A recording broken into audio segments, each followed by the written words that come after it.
So good morning guys, welcome to stock Chitra. So guys, इस video में एक बहुत इंटरेस्टिंग टॉपिक डिस्कस करने वाले हैं and that is probability, the game of chance. Entry से लेके एग्जिट तक, पूरे ट्रेड का रिजल्ट आउटकम तक ये कंसेप्ट लगता है। And as a discretionary trader, जैसे जैसे आप ट्रेडिंग करोगे ना, धीरे धीरे आपको एक्सपीरियंस होता जाएगा। देन यू विल रियलाइज कि प्रोबेबिलिटी को समझना बहुत इंपॉर्टेंट है, क्योंकि हम लोग जो रियल लाइफ में जो होता है, रियल लाइफ में क्या होता है, प्रेडिक्टेबिलिटी होती है कि अगर सूरज पूरब में उग रहा है तो पूरब में ही उगेगा, ठीक है, शाम में ढल जाएगा। हमारा घर का जो लोकेशन है वो चेंज नहीं होने वाला, वो वहीं मिलता है, गली मोहल्ले सब कुछ वहीं रहते हैं, ठीक है। घर में किसी रूम में अगर फ्रिज टीवी रखा है तो वहीं मिलता है। तो मोर और लेस लाइफ में जो चीज़ें होती है ना वो फिक्स्ड रहती है, मतलब वहाँ पे प्रोबेबिलिटी 100% होती है उसको वहीं मिलने की, है ना।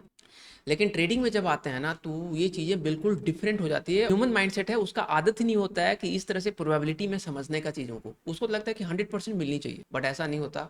तो हम लोग वही डिस्कस करने वाले हैं इस वीडियो में डीपली, कि कैसे एंट्री से लेकर के ट्रेलिंग तक, एग्जिट करने तक ट्रेड में, और ओवरऑल जो सक्सेस है ट्रेडिंग में, ये पूरा गेम ऑफ चांस है। It's a game of probability. जो एल्गो ट्रेडर होते हैं वो तो पूरा स्ट्रेटजी एल्गो पे बिठा रखा होता है, उनको कोई मतलब ही नहीं है इमोशन से। लेकिन जो हम लोग डिस्क्रिशनरी ट्रेडर होते हैं, वहाँ पे इमोशंस और ग्रीड पूरे प्रोबेबिलिटी को वो प्रिडिक्टेबिलिटी बनाना चाहता है। आप हम लोग ये सोचते हैं, फॉर एग्जांपल एंट्री की बात करें कि एंट्री ले लिया, मान लो कोई डब्ल्यू पैटर्न प्लान कर रहा है या फिर ट्रेंड लाइन ब्रेक सिंपल कोई प्लान कर रहा है, तो आपको हम स्क्रीन पे समझाते हैं। तो बहुत सिंपल तरीके से गाइस समझते हैं कि कैसे एक डिस्क्रिशनरी ट्रेडर फेल हो जाता है प्रोबेबिलिटी को समझने में। बहुत सिंपल तरीके से आपको समझाते हैं। एक एंट्री पैटर्न उठा लेते हैं, ट्रेंड लाइन ब्रेक, ठीक है, कि जब मार्केट ऊपर जाता है, ठीक है, एक ट्रेंड लाइन बन रहा है और आपको लगता है कि यहाँ से ब्रेक कर सकता है। तो ट्रेंड लाइन ब्रेक कितनी बार सक्सेसफुल हो सकता है? 100% तो कभी नहीं होगा। ऐसा कभी पॉसिबल ही नहीं है कि कोई पैटर्न 100% वर्क करे। ऐसे तो फिर पूरा दुनिया उस पैटर्न को यूज करने लग जाएगा। This is not how the game is played. तो ट्रेंड लाइन ब्रेक अगर कोई ट्रेड करता है तो भाई वो विन रेट उसका 30 से 40% होगा। हम सिंप्लिसिटी के लिए 40% मान लेते कि भाई कोई ट्रेंड लाइन ब्रेक हम ले रहे हैं तो 10 ट्रेड अगर लेते हैं ट्रेंड लाइन ब्रेक पे सिर्फ, तो 4 बार हम सही होने वाले हैं और 6 बार गलत हो। अब ये ट्रेड देखो यहाँ पे बनने वाला है, हम एंट्री, मेरा क्राइटेरिया सब कुछ फुलफिल हो रहा है। एल्गो ट्रेडर जो होता है वो ट्रेड पंच कर देगा, वो ज्यादा नहीं सोचेगा, क्योंकि उसको पता है it's a game of chance. आपको नहीं पता लेते समय कि ये 4 वाला ट्रेड होने वाला है या 6 वाला, मतलब ये वर्क करने वाला है या नहीं। ज्यादा चांस किसका है नहीं वर्क करने का, तभी भी एल्गो ट्रेडर लेता है ट्रेड। लेकिन हम लोग क्या करते हैं, इस प्रोबेबिलिटी को नहीं समझ पाते।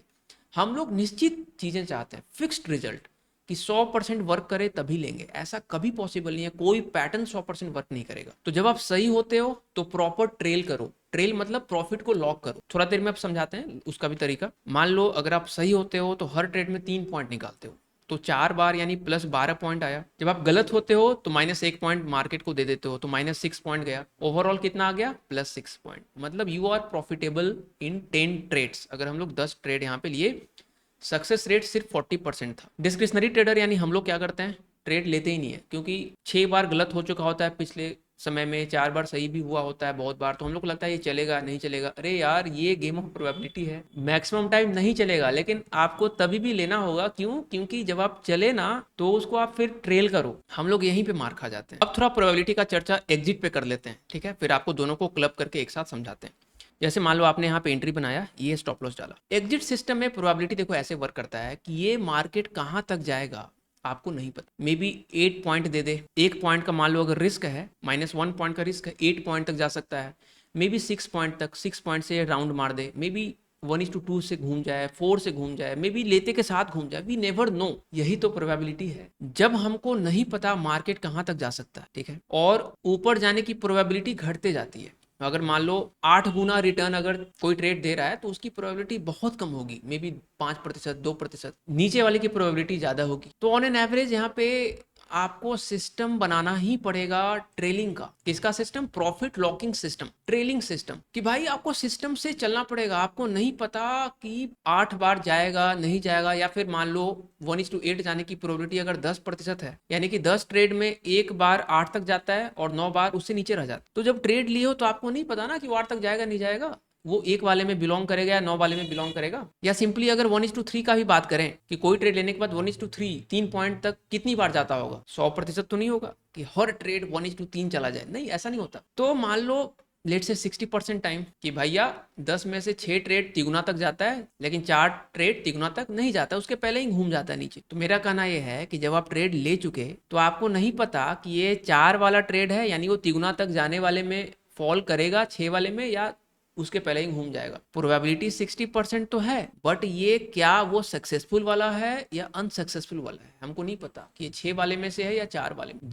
जब हम लोगों को फ्यूचर पता ही नहीं है, टारगेट लेवल्स पता ही नहीं है, उसका पाथ नहीं पता कहाँ से घूमने वाला है, so the only thing that we have in our hand is trailing system. अब यहाँ से आपको बात समझ में आ रही होगी बार बार, सिस्टम इज इंपॉर्टेंट। जहाँ पे प्रोबेबिलिटी वर्ड यूज होगा, जहाँ पे प्रोबेबिलिटी इन्वॉल्व होगा, आपको सिस्टम बनाना पड़ेगा, डिस्क्रिशनरी नहीं कर सकते, क्योंकि आप पहले डिसाइड नहीं कर सकते कि ये कहाँ से लौटने वाला है। मान लो मेरा जो डेटा है, अभी तक का जो मेरा डेटा है, मैक्सिमम 3 गुना तक चला ही जाता है। अगर मान लो हम अगर 100 ट्रेड लेते हैं किसी पैटर्न पे, तो लेट से कि 60 ट्रेड जो है तिगुना तक चला जाता है मेरा, और 40 ट्रेड तिगुना से पहले ही लौट जाता है। तो हम एक ट्रेलिंग सिस्टम ऐसा डिजाइन कर सकते हैं कि वो तिगुना को टारगेट करे, 3R को टारगेट करे।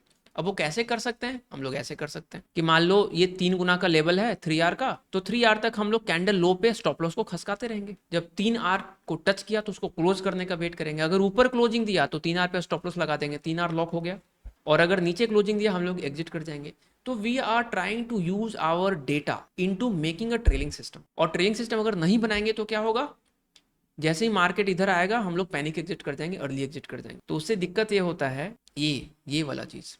अब आपको हम समझाते हैं कि कैसे रिटेलर्स फंसते हैं इस प्रोबेबिलिटी को नहीं समझने के कारण। तो हम लोग का देखो सबसे पहला प्रॉब्लम कि वो जो ट्रेंड लाइन ब्रेक वाली जो सेटअप की बात कर रहे थे, जो कि हम 4 बार सही होने वाले हैं, जब हम सही होते हैं तो जो एल्गो ट्रेडर है वो तो भाई हर बार +3 पॉइंट निकालते हैं ऑन एन एवरेज, तो 4 या 12 पॉइंट मिला। हम लोग क्या करते हैं, emotional trader, panic exit, early exit, यानी कि कभी कभी 1 पॉइंट निकाल लिया, कभी कभी 2 निकाल लिया, कभी 3 निकाल लिया, कभी डर के मारे 0.5 निकाल लिया, 3 2 5 1 6, यानी कहीं ना कहीं 6 पॉइंट तक ही निकल पाया, क्योंकि हम लोग सिस्टम फॉलो ही नहीं किए। कौन सा system, trailing locking system, profit locking system. और जब गलत हुए तो करना क्या था, यहाँ पे और ब्लंडर करते हैं हम लोग, हर ट्रेड में -1 दे देना था कि भैया -1 ले लो, क्योंकि तभी वो ओवरऑल प्रोबेबिलिटी हमारे फेवर में वर्क करेगा। 1 2 3 4 5 6, हम लोग क्या करेंगे, हर ट्रेड में 1 पॉइंट देना था। कोई कोई ट्रेड में फ्रीज हो गए, 3 पॉइंट दे दिया, मतलब फ्रीज हो गए, एग्जिट ही नहीं किया, वो नीचे चला गया। कोई कोई ट्रेड में ऐसा होगा कि हम लोग लड़ बैठे कि नहीं नहीं हम तो सही हैं, मार्केट नीचे से ऊपर आएगा, वो उल्टा ही चलता चला गया, 2 पे निकले। तो जहां लॉस 6 पॉइंट का होना था वहां कितना कर बैठे, तो 3 1 4 1 5 2 7 8 9, यानी कि 9 पॉइंट का लॉस कर बैठे। तो आप समझ गए होंगे कि जहां पे profit her on an average 3 point करना था, हर ट्रेड में 12 पॉइंट लाने थे, हम लोग 6 पॉइंट लेके आए, क्योंकि प्रॉफिट लॉकिंग सिस्टम हमारे पास मिसिंग है, ट्रेलिंग सिस्टम मिसिंग है। और जहां पे फिक्स्ड लॉस पे एग्जिट करना था वहां पे और लॉस ले लिया, 9 पॉइंट, दोनों का रिजल्ट क्या हुआ, -3 पॉइंट। मतलब सिंपल सा लॉजिक है कि प्रोबेबिलिटी एक इमोशनल ट्रेडर को हमेशा नुकसान देगा, क्योंकि ना उसको प्रॉफिट लॉकिंग का कोई सिस्टम है उसके पास, ना उसको रिस्क मैनेजमेंट का कोई सिस्टम है उसके पास। यानी कहने का अर्थ यह है बबुआ कि सिस्टम से चलना पड़ेगा अगर प्रोबेबिलिटी वाले गेम को जीतना है। तो प्रोबेबिलिटी को अपने फेवर में करना है तो you have to make the system, design the system, और सिस्टम में एक एज होना चाहिए जो कि लॉन्ग रन में वो आपके फेवर में आए। जैसे कि यहाँ पे था 10 में से 4 वाला, कि जब आप सही होते हो तो ट्रेल करो, तिगुना पॉइंट निकालो ऑन एन एवरेज, 3 गुना 4 गुना 2 गुना। तो जब आप सही हो गए और हर में अगर 3 पॉइंट निकालोगे तो 12 पॉइंट आएगा। जब आप गलत होते हो तो हर में फिक्स्ड दो, एक्सेप्ट करो कि भाई शुरुआती में मेरा विन रेट कम है। इनएक्सपीरियंस ट्रेडर का एक प्रॉब्लम ये भी है ना, पहला प्रॉब्लम क्या है कि विन रेट ही कम होता है, आप 40% 30% बार ही सही होते हो। जो एक्सपीरियंस ट्रेडर है उनमें भी 70-80% टाइम सही होते हैं। दूसरा प्रॉब्लम क्या है, जब ट्रेड सही जाता है, ये 4 वाला केस, तो हम लोग पैनिक एग्जिट कर जाते हैं, यानी ट्रेलिंग सिस्टम नहीं है। तीसरा प्रॉब्लम क्या है, जब गलत होते हैं तो बने रह जाते हैं, यानी कि रिस्क मैनेजमेंट सिस्टम नहीं है, और ओवरऑल लॉस। तो हम लोग अगली वीडियो में बहुत डिटेल में डिस्कस करेंगे। तो ये थी पूरी कहानी प्रोबेबिलिटी की और सिस्टम के, सिस्टम क्यों जरूरी हो जाता है।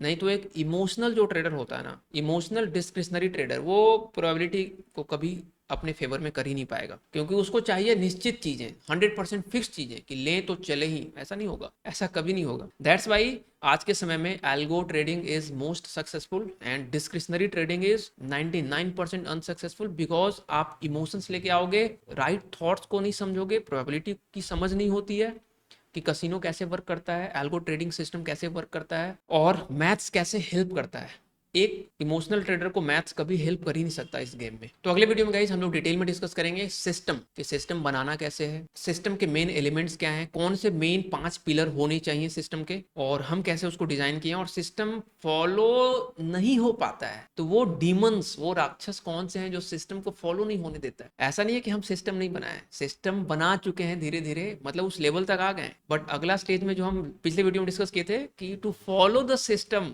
वो भी अपने आप में बहुत बड़ा चैलेंज है। सिस्टम, पहले सब कंसेप्ट को समझना तो इंपॉर्टेंट है, फिर यहाँ से सिस्टम बनाना, सिस्टम बनाने तक का सफर, कि चलो एक सिस्टम बना लिया, उसको परफेक्ट भी कर लिया, and the next step is to follow it, to practice it. वहां पे भी बात अटकती है। कुछ डीमंस ऐसे हैं, राक्षस, जो सिस्टम फॉलो ही नहीं करने देंगे। आपको हम क्विकली बताते हैं 2-4, जैसे कि ग्रीड, बहुत जल्दी अमीर होने का ख्वाब, क्विक रिच स्कीम, दूसरों को देखकर मतलब वो कंपैरिजन, लग्जरी लाइफ, और रियलिस्टिक गोल्स, रियलिस्टिक रिटर्न, और ये सब ग्रीड इमोशंस, ये सब ऐसे राक्षस हैं जो कि सिस्टम आपको फॉलो नहीं करने देंगे। वो बोलेंगे नहीं नहीं, एक्स्ट्रा रिस्क लो, जल्दी और फास्ट होगा।